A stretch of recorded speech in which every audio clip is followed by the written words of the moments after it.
কয়েকদিন আগে একটি যুবশক্তি নিয়ে ভিডিও করেছিলাম, তাদের বলেছিলাম 22 তারিখ আপনারা কিছু একটা ভালো খবর পাবেন, আর না হলে অনলাইন অফলাইন শুরু হবে। তো ভালো খবর আশা করি পেয়ে গেছেন। অক্টোবর মাস থেকেই যুবশক্তি প্রকল্পের টাকা দেওয়া শুরু হবে। হ্যাঁ, অক্টোবর মাস থেকে যুবশক্তি প্রকল্পের 3,000 টাকা করে দেওয়া শুরু হবে। তবে এই 3,000 টাকা কিন্তু সবাই পাবে না। কারা পাবে? যারা গ্র্যাজুয়েট তারা পাবে 3,000 টাকা, এবং যারা মাধ্যমিক এবং উচ্চ মাধ্যমিক পাস তারা পাবে 2,000 টাকা।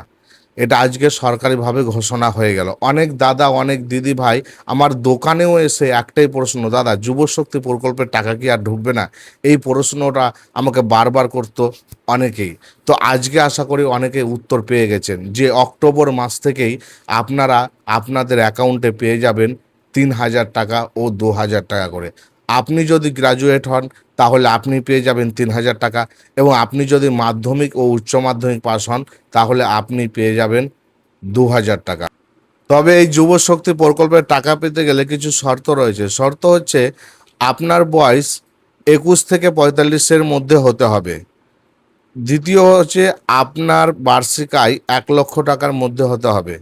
তৃতীয় হচ্ছে আপনি যদি অন্য কোনো সামাজিক প্রকল্পের সুবিধা পান তাহলে কিন্তু আপনি এই যুবশক্তি প্রকল্পের সুবিধা পাবেন না। তো আশা করি আপনারা বুঝতে পেরেছেন কারা এই সুবিধা পাবে আর কারা পাবে না, আর কারা 3,000 টাকা পাবে, কারা 3,000 টাকা পাবে না, 2,000 টাকা পাবে। তো বিস্তারিত আশা করি জানতে পেরেছেন।